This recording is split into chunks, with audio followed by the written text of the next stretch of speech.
আসসালামু আলাইকুম everyone, welcome to my channel. তো আজকে একটু বের হয়েছিলাম বাইরে, তো দেখতে পাচ্ছি না যে অনেক লন্ডনে ঘূর্ণিঝড় আর দিচ্ছে। তো ঘূর্ণিঝড়ের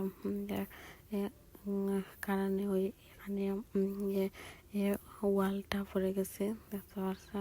এখানে গাছও অনেক গাছ পড়ছে, রাস্তা তো অনেক বাতাস আসে আর অনেক ঠান্ডা।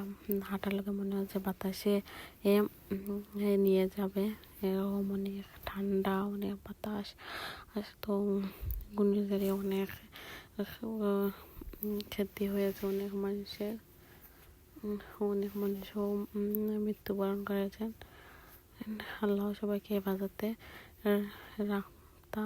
তো এখানে আমরা বাইরে গেছিলাম, একটু পান শেষ হয়ে গেছিল, তো পান আনার জন্য। আর এখানে বাংলাদেশি বিস্কুট পাইছি, তো বিস্কুট এনেছি। তো আর আমি চা জাল দিয়েছি। তো আমরা এখন এই বিস্কুট দিয়ে চা দিয়ে খাইমু। তো এই বিস্কুটটা অনেক মজা। এখানে আমরা খাইলাম বিস্কুট দিয়ে চা দিয়ে।